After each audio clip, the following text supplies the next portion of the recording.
오늘 말씀은 사도행전 8장 말씀입니다.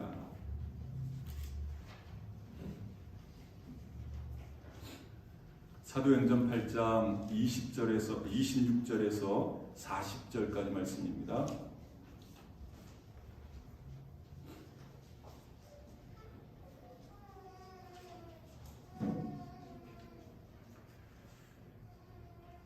사도행전 8장 26절에서 40절까지 말씀 같이 한 목소리로 합독하시겠습니다. 주의 사자가 빌립에게 말하여 이르되 일어나서 남쪽으로 향하여 예루살렘에서 가사로 내려가는 길까지 가라 하니 그 길은 광야라. 일어나 가서 보니 에디오피아 사람 곧 에디오피아 여왕 간다게의 모든 국고를 맡은 관리인 네시가 예배하러 예루살렘에 왔다가 돌아가는데 수레를 타고 선지자 이사야의 글을 읽더라. 성령이 빌립더러 이르시되 이 수레로 가까이 나아가라 하시거늘 빌립이 달려가서 선지자 이사야의 글을 읽는 것을 듣고 말하되 읽는 것을 깨닫느냐? 대답하되 지도해 주는 사람이 없으니 어찌 깨달을 수 있느냐 하고 빌립을 청하여 수레에 올라 같이 앉으라 하니라. 읽는 성경 구절은 이것이니 일러스되 그가 도살자에게로 가는 양과 같이 끌려갔고 털 깎는 자 앞에 있는 어린 양이 조용함과 같이 그의 입을 열지 아니하였도다. 그가 굴욕을 당했을 때 공정한 재판도 받지 못하였으니 누가 그의 세대를 말하리요. 그의 생명이 땅에서 빼앗김이로다 하였거늘 그 내시가 빌립에게 말하되 청컨대 내가 묻노니 선지자가 이 말한 것이 누구를 가리킴이냐? 자기를 가리킴이냐? 타인을 가리킴이냐? 빌립이 입을 열어 이 글에서 시작하여 예수를 가르쳐 복음을 전하니 길 가다가 물 있는 곳에 이르러 그 내시가 말하되 보라 물이 있으니 내가 세례를 받음에 무슨 거리낌이 있느냐? 이에 명하여 수레를 멈추고 빌립과 내시가 둘 다 물에 내려가 빌립이 세례를 베풀고 둘이 물에서 올라올새 주의 영이 빌립을 이끌어 간지라. 내시는 기쁘게 길을 가므로 그를 다시 보지 못하니라. 빌립은 아소도에 나타나 여러 성을 지나다니며 복음을 전하고 가이사라에 이르니라. 아멘. 예수님께서 제자 베드로를 처음 부르실 때 주신 말씀이 나를 따라오라. 내가 너로 사람을 낚는 어부가 되게 하리라 라고 말씀을 하셨습니다. 이 말씀은 비단 이 베드로만을 가리켜서 하신 말씀이 아니라 오늘 예수 그리스도를 따르는 또 예수 그리스도를 영접한 모든 그리스도인들에게 주신 주님의 부탁이고 명령인 줄 믿습니다. 나를 따라오라. 내가 너로 사람을 낚는 어부가 되게 하리라. 이 사람을 낚는 어부, 다시 말하면 전도자가 되게 하리라 라고 예수님께서 말씀하셨습니다. 그런데 실제는 어떻습니까? 예수님께서 저와 여러분들을 부르시고 나를 따라오면 내가 너로 사람을 낚는 어부, 이 전도자로 이렇게 삼아주시겠다라고 말씀하셨는데 실제로는 어떠냐?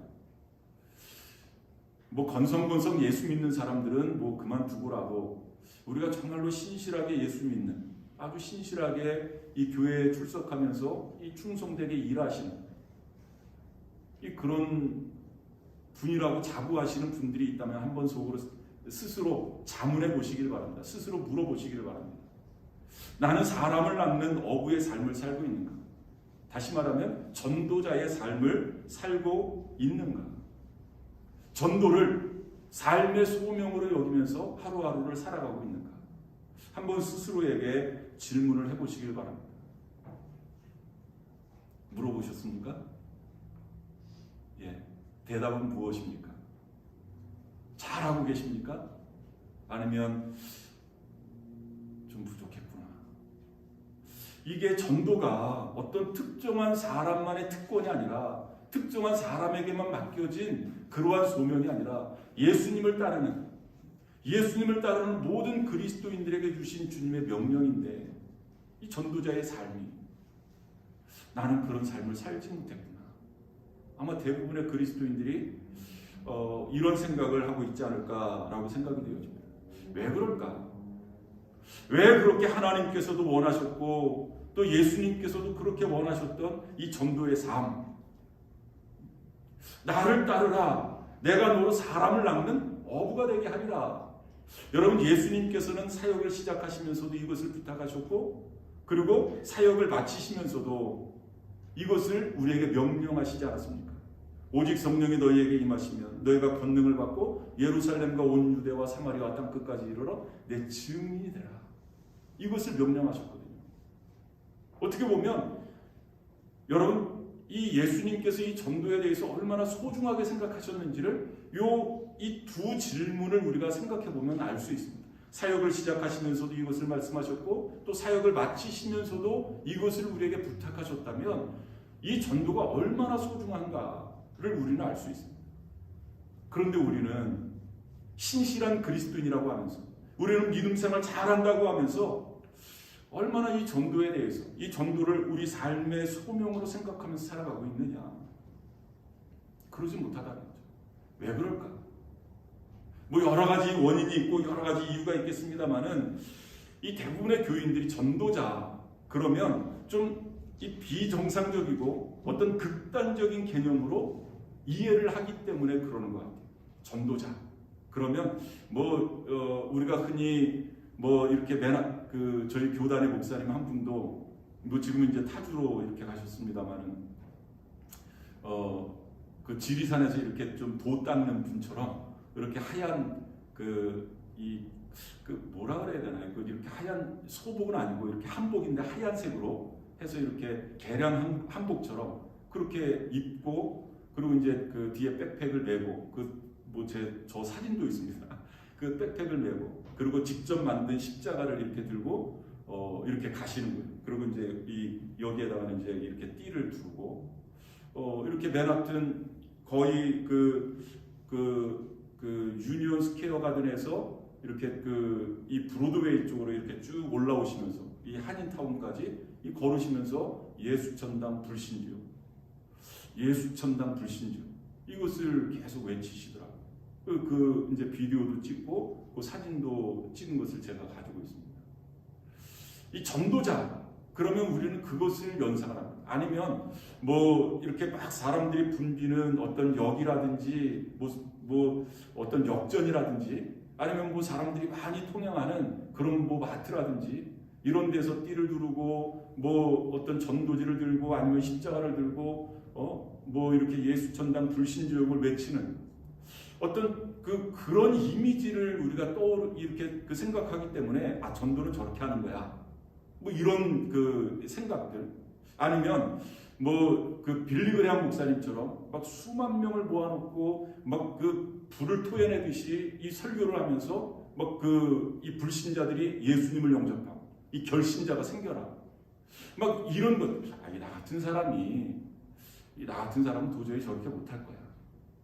아예 이 전도에 대한 잘못된 개념을 가지고 있으면서 이 전도에 대해서 아예 벽을 쌓고 있는, 나는 아니야. 나처럼 그래도 이 정상적이고 좀 이 젠틀하게 좀 신앙생활하는 사람이 어떻게 저럴 수 있어? 나는 그런 일 할 수 있는 사람이 아니야. 라고 생각을 하면서 아예 전도와 이렇게 담을 쌓고 있는, 그러면서도 여전히 신앙생활을 잘한다라고 착각하고 신앙생활을 잘하고 있다라고 그렇게 스스로 위안을 삼는 이 우리의 모습이지 않나라고 그렇게 생각이 되어집니다.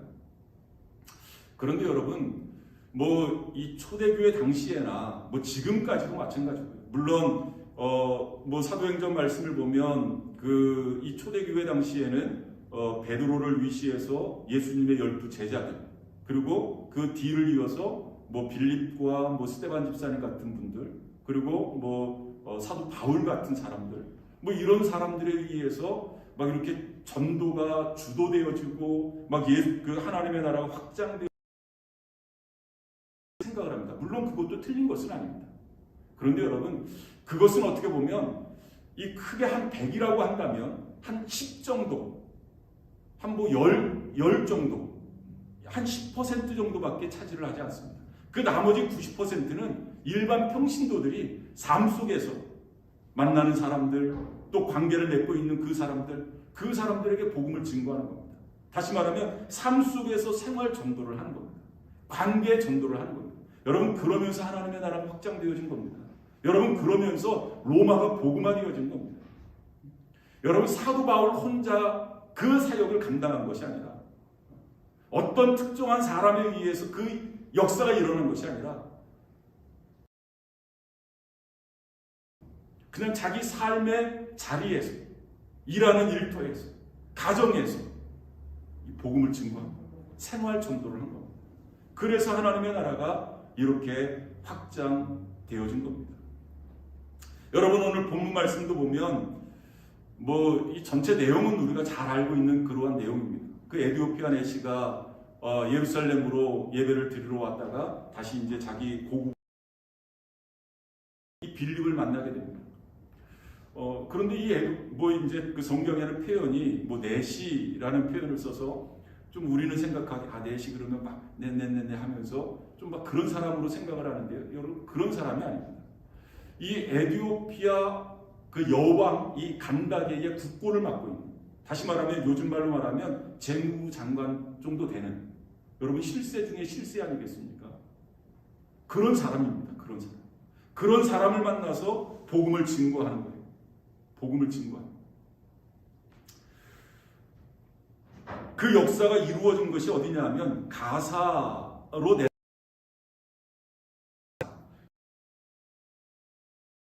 다만은 요즘 표현으로 하면 가자지구. 여러분 이 팔레스타인에서 계속 분쟁이 일어나지 않습니까? 이스라엘과 팔레스타인 원주민들과 계속 분쟁이 일어나는 그 지역이 바로 가자지구입니다. 그리고 구약 성경에서는 블레셋이라는 지명을 쓰고 있습니다. 이 블레셋의 가장 큰 도시가 바로 가사라는 이 지역이라고 할 수가 있겠습니다. 이제 이 에디오피아 내시가 예루살렘에서 예배를 드리고 자기 고국으로 돌아가는 그 과정에 있는 거예요. 그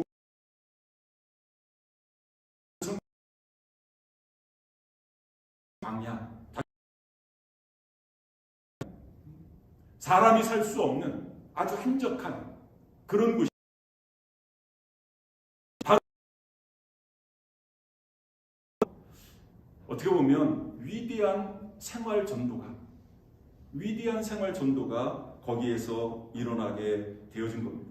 그리고 결론적으로 말씀을 드리면 이 에디오피아 내시가 예수님을 영접합니다. 그리고 세례를 받고 기쁨으로 자기 고국으로 돌아갔다라고 말씀을 하고 있습니다. 전도의 열매가 맺혀진 겁니다. 그러면 우리도 이 빌립과 같이 전도의 열매를 맺기 위해서, 그리고 우리가 이 생활 속의 이 생활 전도자로 살기 위해서 우리가 준비해야 될 것이 무엇인가?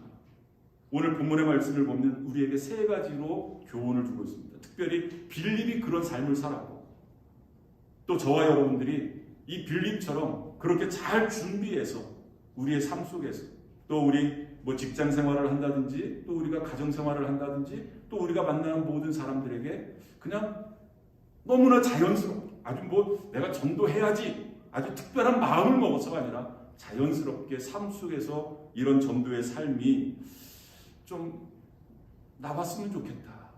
그런 기대를 가지고 이 말씀을 준비를 했습니다.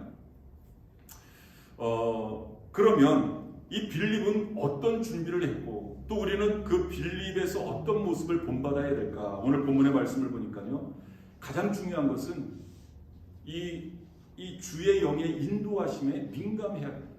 다시 말하면 영적으로 민감해야 됩니다. 여러분, 영적으로 둔감하면, 둔하면 하나님의 음성을 들을 수 없습니다. 하나님의 음성을 들을 수 없습니다.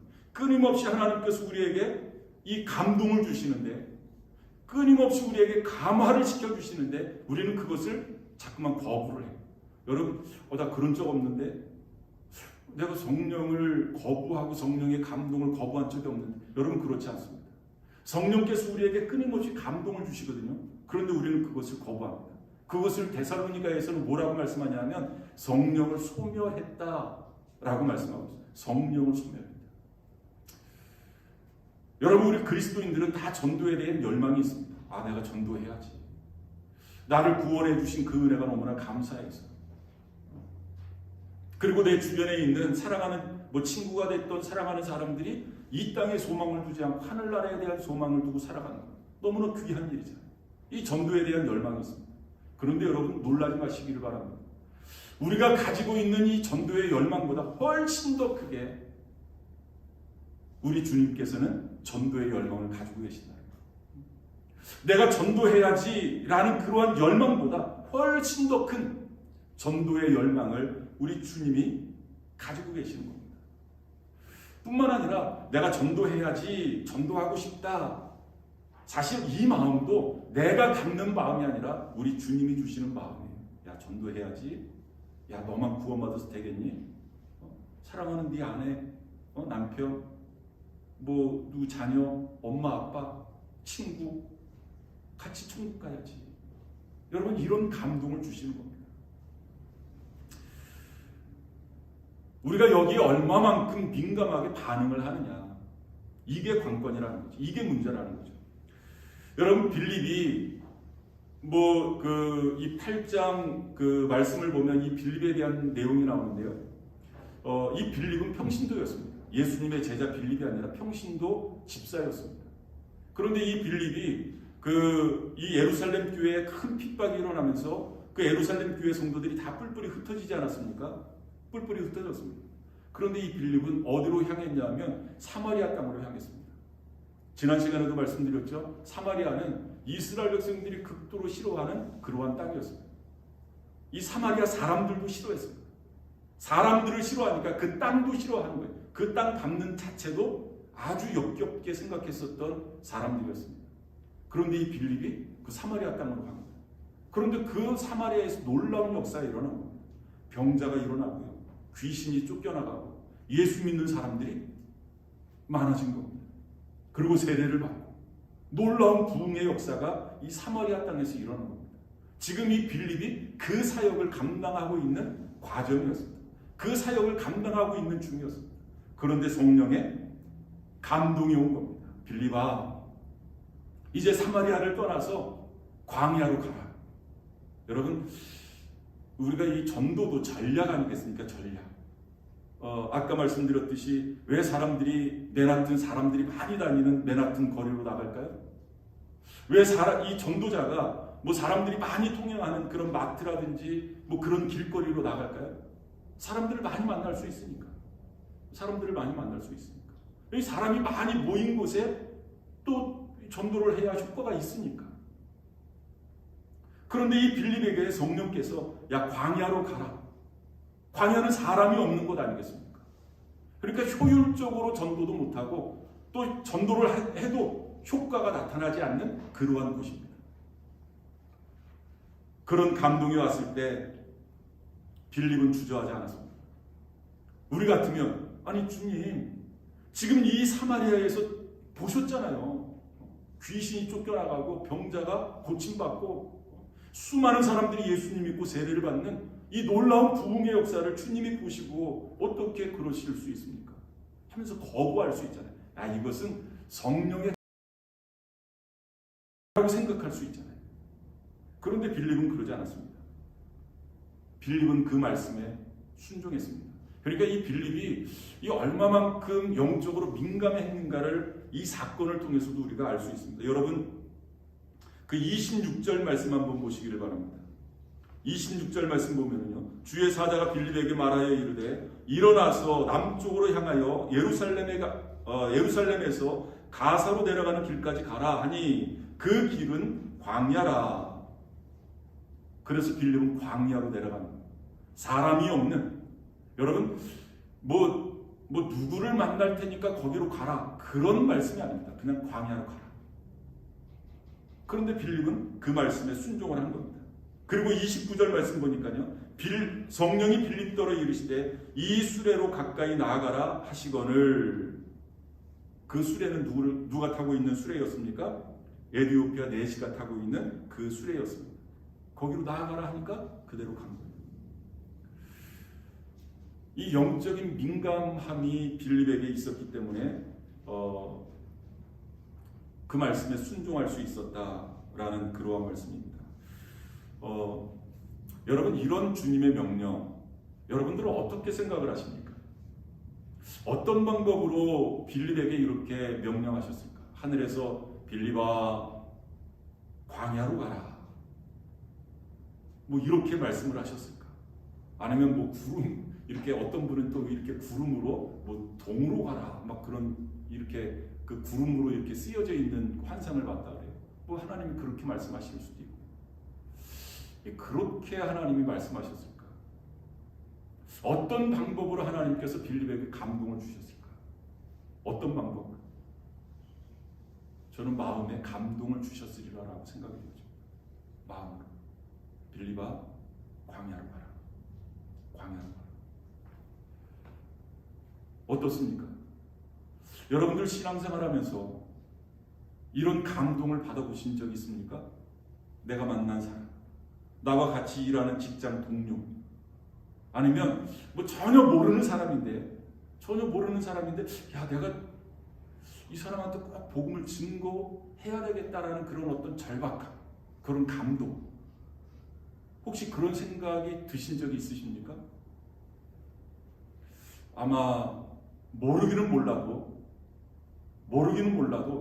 여기 앉아 계신 분 거의 99.9%가 그런 감동을 받아보신 적이 한 번 이상은 다 있을 것이라고 저는 생각합니다. 그런데 어떻습니까? 그런 하나님의 감동에 여러분들은 어떻게 반응을 보이셨습니까? 그리고 그런 감동이 왔을 때, 아, 이것은 하나님의 음성이야, 이것은 성령의 감동하심이야 라고 여러분들이 생각을 하셨습니까? 아니면 그것을 그냥 무시하셨습니까? 아, 왜 이런 생각이 들지? 지금 빨리 뭐 식사해야 되는데, 아니면 빨리 가야 되는데, 그러면서 그 생각을 무시하셨습니까? 대부분의 사람들이 그것을 성령의 음성으로 생각하지 않습니다. 그것을 주님의 감동으로 생각하지 않습니다. 그만큼 우리가 영적으로 둔해져 있다. 영적으로 민감하지 못하다. 이 주님의 인도하심에 우리가 민감하지 못한 겁니다. 그냥 그것을 무시하는 겁니다. 무시하는 겁니다. 그것을 성경은 이 성령을 소멸하지 말라라고 말씀하고 있거든요. 성령을 소멸하는 것. 나도 모르는 사이에 주님의 감동하심을 자꾸만 무시하는 겁니다. 무시. 그러니까 나도 모르는 사이에 점점 무뎌지는 거예요. 영적으로.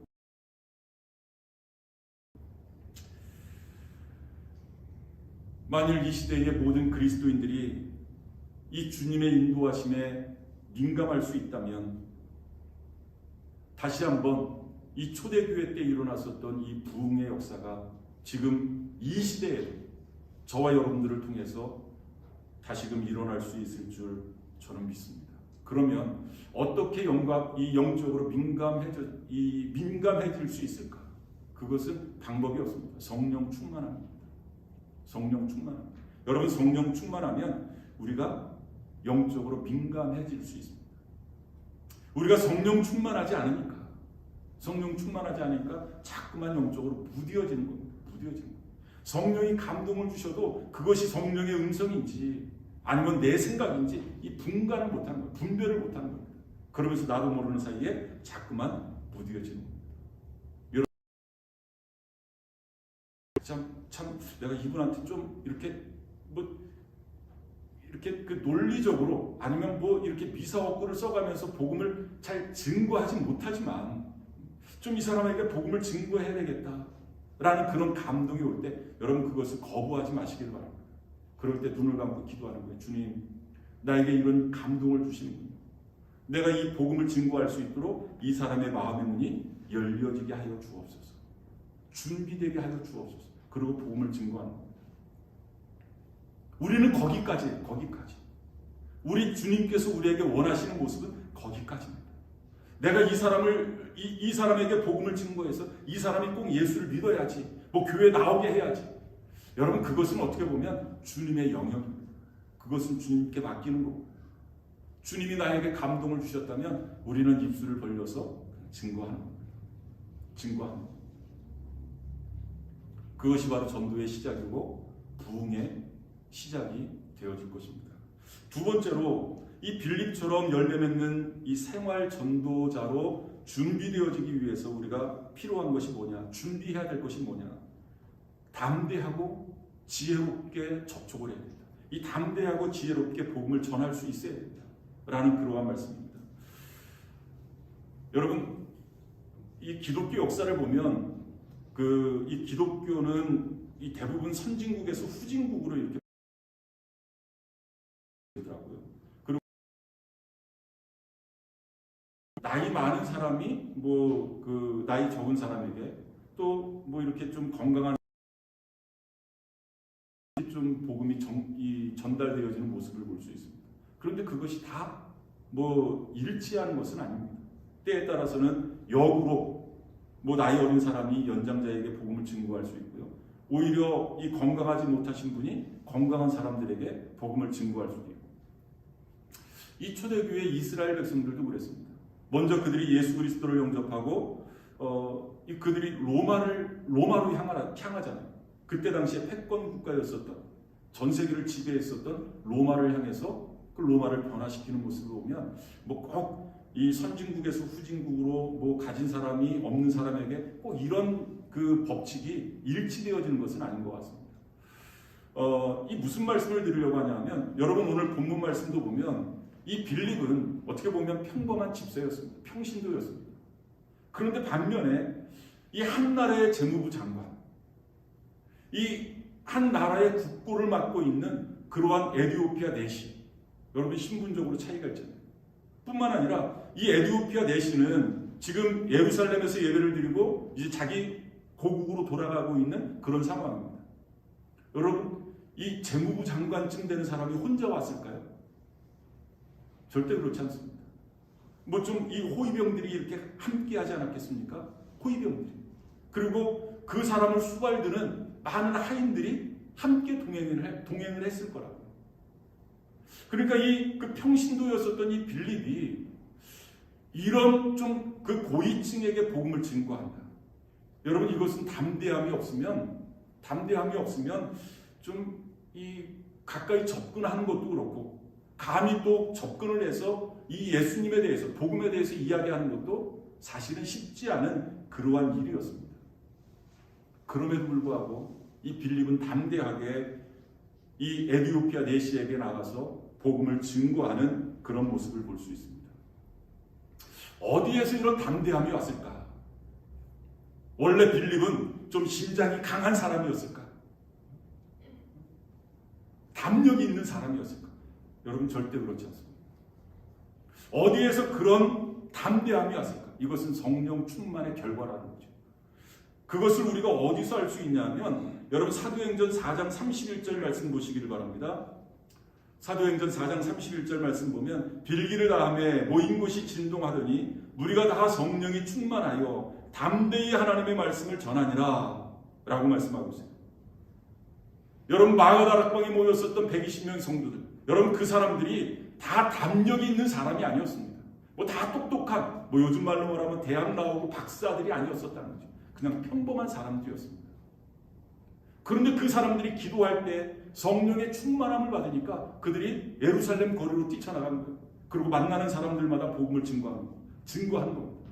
그런데 그 만나는 사람들이 누구냐면 제사장들, 사회 지도층이었습니다. 바리새인들, 사두개인들, 이런 사람들을 가리지 않고 만나서 복음을 증거합니다. 담대하게 할 수 있었습니다. 여러분, 왜 우리가 전도를 꺼릴까? 왜 우리가 담대하게 복음을 증거하지 못할까? 여러 가지 원인이 있겠습니다만은 그 이유 중에 하나가 자꾸만 인간적인 조건을 생각해요. 내가 감히 어떻게 한 나라의 재무부 장관에게 만나서 복음을 증거할 수 있어? 아니, 나처럼 못 배운 사람이 감히 박사에게? 아니, 나처럼 미천한 사람이 이렇게 사회 지도층에게? 우리는 자꾸만 이런 인간적인 조건을 따지니까 복음을 증거하지 못하는 겁니다. 여러분, 이 담대함이라는 것은 어떤 인간적인 조건에 기인하는 것이 아니라는 것을 여러분 꼭 기억하실 수 있기를 바랍니다. 이 담대함은 성령 충만할 때 담대함이 생길 수 있습니다. 여러분 초대교회 성도들이 이 성령 충만을 위해서 기도했더니 성령 충만했고 그리고 담대하게 복음을 증거할 수 있었습니다. 여러분 여기에서 우리가 오해하지 말아야 될 것은 우리는 담대함 그러면 뭐 이렇게 좀 무턱대고 이렇게 들이대는 것 이것을 담대함이라고 생각을 해요. 여러분 그 담대함은 그런 것이 아닙니다. 여러분 담대함은 절대 무례하지 않습니다. 다른 사람들로 받아들이는 사람으로 하여금 이 마음의 문을 닫게 만들지 않습니다. 절대 담대함은 무례함이 아닙니다. 여러분 그동안 우리 그리스도인들이 이 담대함을 핑계로 해서 마치 그것이 담대함이라고 이야기를 하면서 무례하게 복음을 증거하다가 하나님의 영광을 가리우는 일들이 얼마나 많은지 모릅니다. 그것은 절대 담대함이 아닙니다. 무례함입니다. 무례함. 그런 면에서 빌립은 우리에게 전도의 가장 이상적인 모범을 우리에게 보여주었습니다.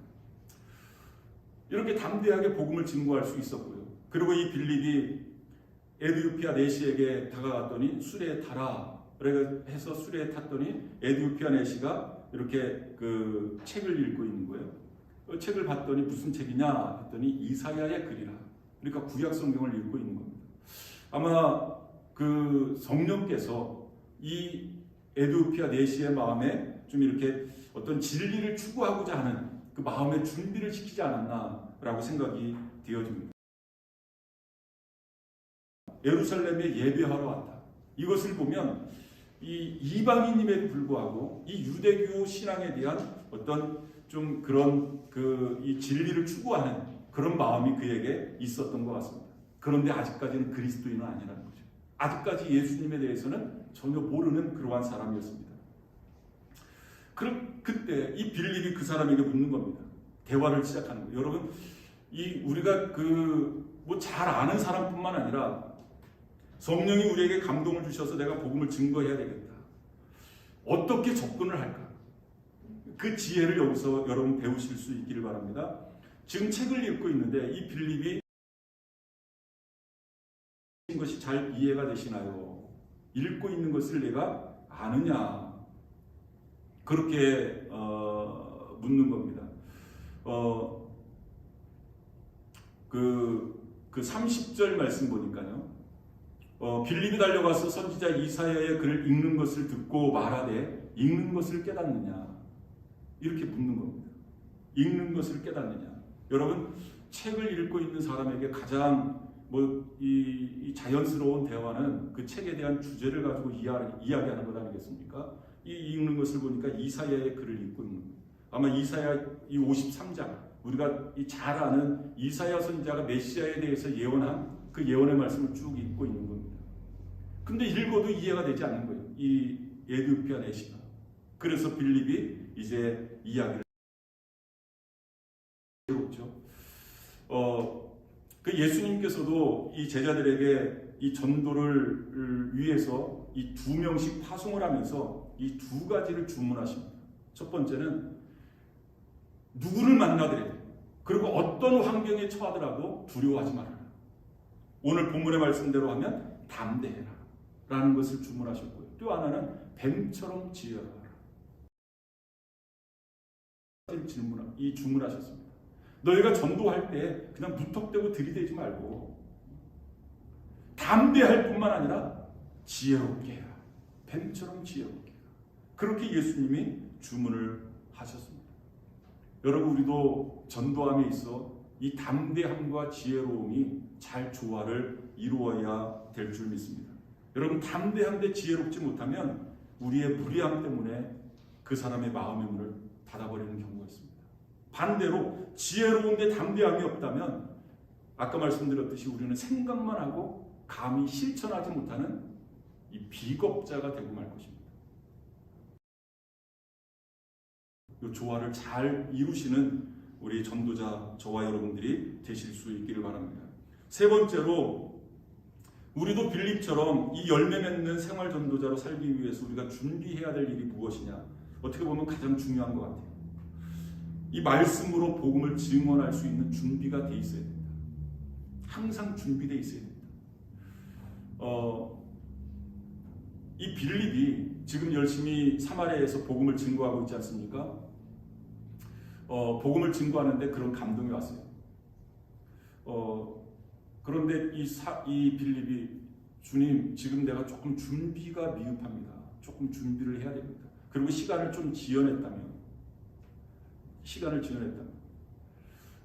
그러고 나서 빌립이 또 이제 광야로 내려가긴 내려갔어요. 시간이 지연할 수 없었을 것입니다. 이 구원의 역사가 일어나지 않았을 거예요. 그런데 여러분, 이 순종이라는 것은 그렇습니다. 하나님이 원하시는 그때에 순종해야 그것이 순종이지, 이 내가 원하는 때 하는 것은 이 올바른 순종이 아닙니다. too late. 그 해도 어떤 의미가 없는 그러한 순종이 되어버리고 말 것입니다. 왜 이 말씀을 드리냐면, 여러분, 우리가 순종을 하더라도, 또 우리가 전도를 하더라도 준비가 돼 있어야 된다는 거죠. 특별히 말씀의 준비가 돼 있어야 된다라는 말씀입니다. 여러분, 누구를 만났는데 성령께서 나에게 감동을 주셨어요. 복음을 증거해라. 주셨어요. 내가 복음을 잘 증거할 수 있도록 나의 입술을 주장해 주시고 주세요.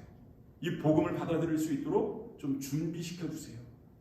그리고 복음을 증거하려고 하는데 이게 말씀이 생각이 나질 않네. 이 준비가 안 된 거예요. 훈련이 안 된 거예요.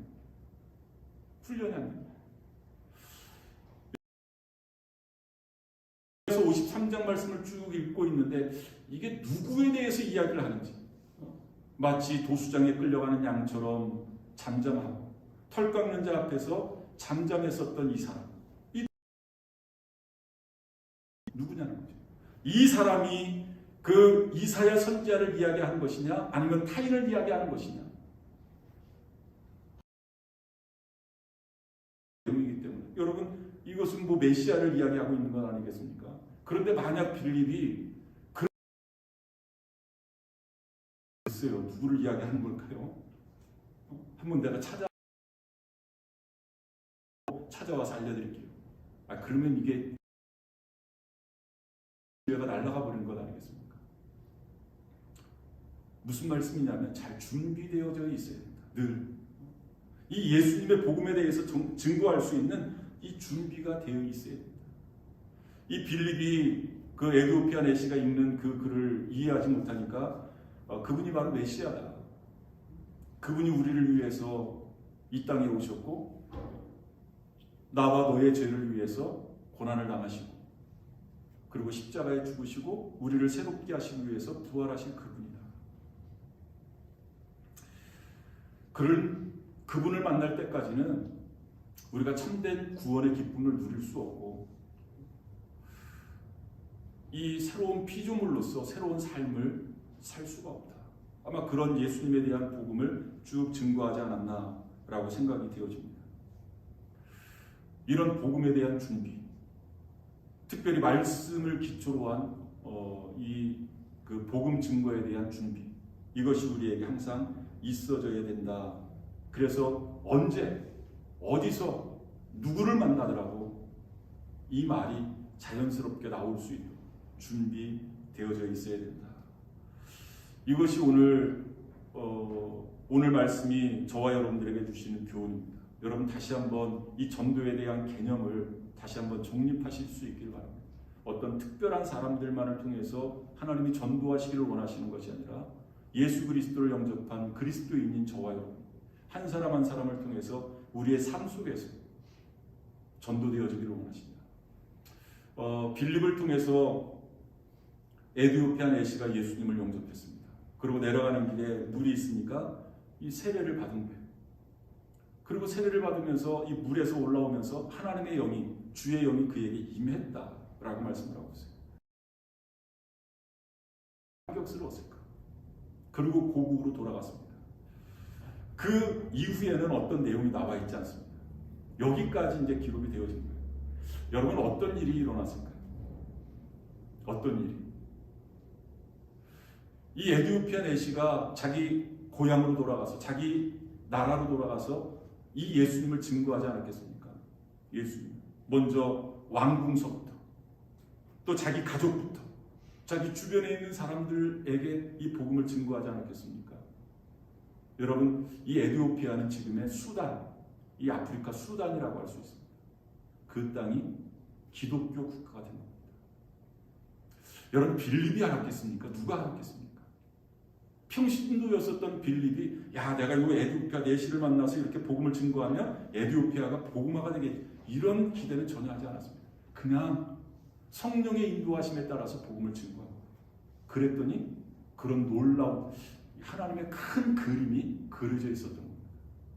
여러분 내가 만나는 사람 너무나 평범한 사람일 수도 있어요. 뭐 그거는 우리가 이 관심 가질 필요도 없고 우리가 관여할 바도 아니고 그런데 내가 만나는 사람 중에 주님이 나에게 감동을 주셔서 복음을 증거했는데 그 사람을 통해서 어떤 일이 일어날 줄은 아무도 모른다는 거죠. 그 사람을 통해서 가정이 복음화되어지고 그 사람을 통해서 그 사람이 속해 있는 어떤 공동체가 구원을 경험하게 되고 뭐 더 큰 것은 뭐 우리는 뭐 이야기하지 않겠습니다. 그것은 우리가 관여할 바가 아니고 그 다음은 하나님이 관여하시는 일입니다. 단지 우리는 만나는 사람에게 성령이 나에게 감동을 주시면 나는 그 감동을 소멸하지 않고 그냥 순종할 따릅니다. 그러면 그 다음은 하나님께서 일하신다 라는 것을 오늘 이 말씀을 통해서 다시 한번 깨달으실 수 있기를 바랍니다. 이런 빌립과 같은 전도자가 많이 일어나는 우리 샘솟는 교회가 되어졌으면 좋겠습니다. 기도하시겠습니다.